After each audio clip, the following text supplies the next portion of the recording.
माजी केंद्रीय मंत्री पियुष गोयल साहेब आलेले, जोरदार टाळ्यांच्या गजरात त्यांचं स्वागत करायचंय, जोरदार टाळ्यांच्या गजरात, अगदी जोरदार।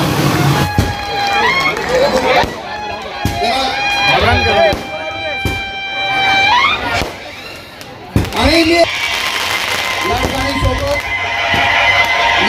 सोबत गोरगरिबांचे आमदार प्रकाश दादा सुरे उपस्थित आहेत, त्याचबरोबर सर्व मान्यवर या ठिकाणी उपस्थित आहेत। आणि साहेब या ठिकाणी हा सगळा आणि ध्रुव गोयल साहेब देखील आले, त्यांचं देखील स्वागत। आणि विशेष म्हणजे साहेब एक विजयाची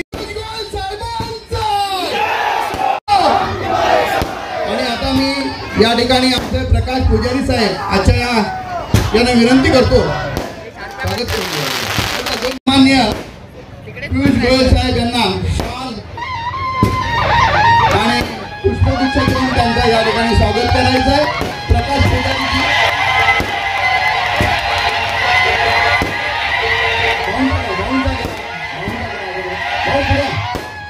या ठिकाणी सुषमाताई गायकवाड आणि वसंत पाटीलजी आमचे प्रवीण दरेकर साहेब यांचं शाल आणि पुष्पगुच्छ देऊन स्वागत करतील।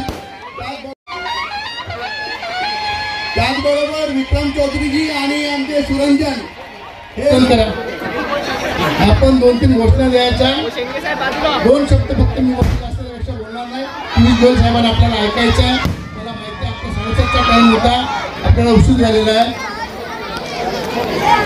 अब की बार मला त्या कोपऱ्यातून आवाज येत नाही, ह्या कोपऱ्यातून आवाज येत नाही। पियुष गोयल साहेबांचा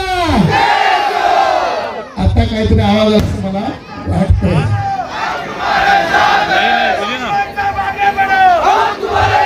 एक मिनिट, नरेंद्र मोदी साहेबांचा अब की बार, इकडून आवाज येत नाही। अब की बार जय श्रीराम, मोदी सरकार। आपण सर्व मोदी साहेबांबरोबर आणि पियुष गोयल साहेबांना आपल्या मतदारसंघातून 1 लाखाची लीड देणार, हा तुमच्याकडून सर्वांना सांगा, तुमच्याकडून मला सांगा। बोलण्यासारखं बरंच होतं, पण तुम्हाला जायला बराच लेट होतोय, शब्द बोलणार नाही। मी एवढीच विनंती करतो, आमच्या इकडची लोक वन विभागात राहतात आणि आता आपण आलेत, आपणच आमचं एक आशेचा किरण आहे। सरकार आपलं आहे, दोन्ही सरकार आपलं आहे, आम्हाला जास्त काही नको।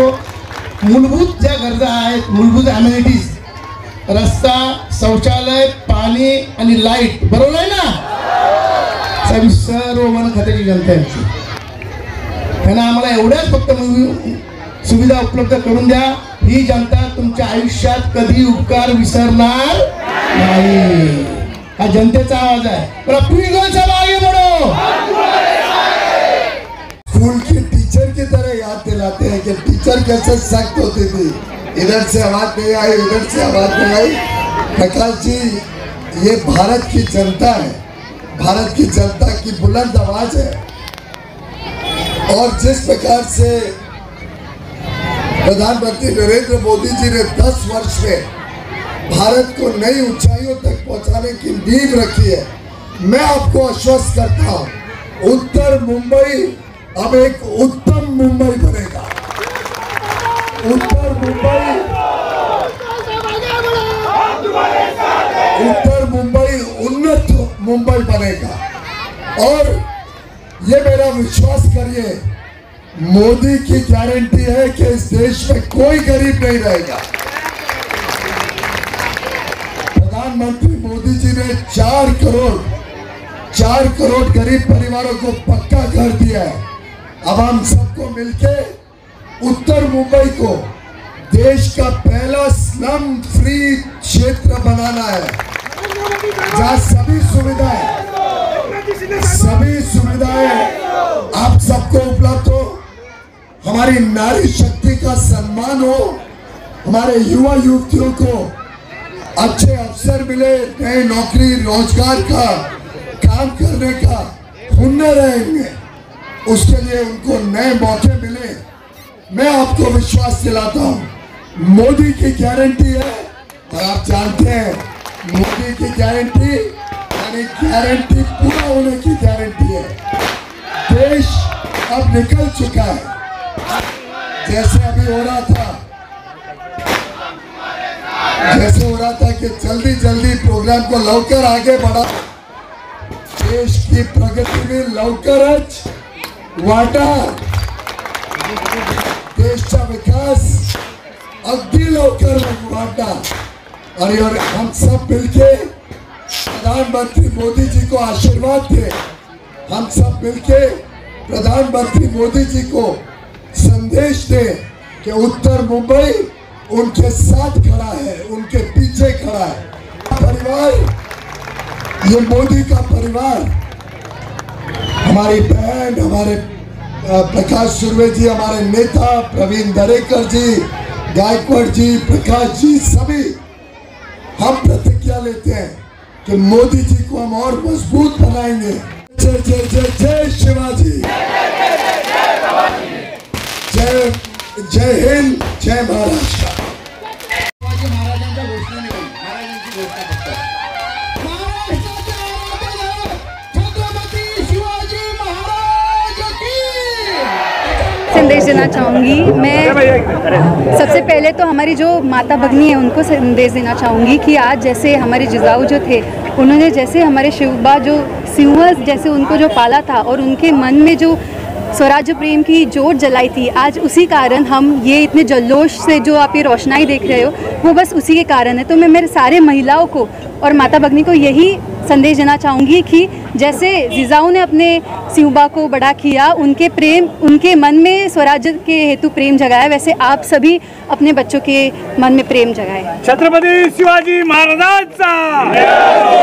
आज यहाँ पे बीजेपी के जो कैंडिडेट हैं महायुति के पीयूष गोयल जी भी आए थे, क्या संदेश देना चाहेंगे? वो जैसे ही यहाँ पे आए, मैं उन्हें भी ये कहना चाहती थी कि वो ऐसे चेहरा उनका मैंने देखा ही नहीं, हमेशा मैंने उनको देखा है कि वो स्माइल करते रहते और पॉजिटिविटी देते रहते, और उनकी वो ऑरा से ही मुझे लगता है कि हमारे जो पब्लिक थे यहाँ पे, जो नागरिक थे, वो खुश हो गए और उन्होंने जो जो आश्वासन दिया था, हमें उस पर विश्वास है।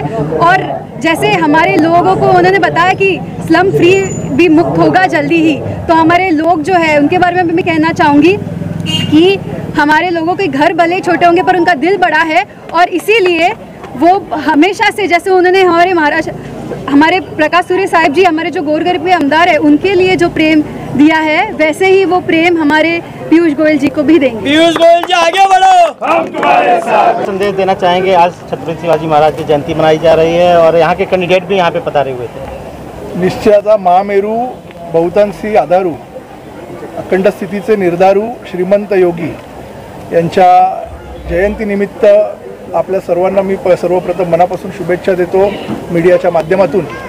आणि सन्माननीय गोयल साहेब, आपले केंद्रीय मंत्री, ज्यांनी अनेक असे निर्णय या ठिकाणी घेतलेले आहेत, ज्यांनी भारताच्या प्रगतीमध्ये अजून उत्तम उंची त्या ठिकाणी गाठलेली आहे। आणि असे अनेक डिसिजन म्हणजे वंदे भारत पासून ते ट्रेनमध्ये कुल्हड, चहासाठी कुल्हड घेऊन येणं, आणि त्याचबरोबर कोल रिफायनरीज असू देत किंवा इतर पोल्युशन होण्यासाठी पोल्युशन कंट्रोल बोर्डला त्या ठिकाणी संपूर्ण देशामध्ये कशा पद्धतीने शिष्टाचार त्यामध्ये वाढावा, रूल्स अँड रेग्युलेशन्स, ते जेव्हा आपले फायनान्स मिनिस्टर होते तर त्या फायनान्स मिनिस्ट्रीच्या टाईमला सुद्धा जास्तीत जास्त इंडियामध्ये रोजगार कसा निर्माण व्हावा, भारतामध्ये बाहेरून फॉरेन कंट्रीजमधून इन्व्हेस्टमेंट कसे यावेत, असे एक खूप महत्त्वाचं मोदी साहेबांचे राईट हँड ज्याला म्हटलं जातं, असे एक अतिशय महत्त्वाचं व्यक्तिमत्व हे आमच्या मतदारसंघाला आणि आमच्या उत्तर मुंबईला लाभलेलं आहे। तर मला निश्चित आम्हाला निवडणुकीच्या रिझल्टची भीती अजिबात नाही आहे। 100% त्या ठिकाणी खासदार आमचे निवडून येणार। एकनाथ शिंदे साहेब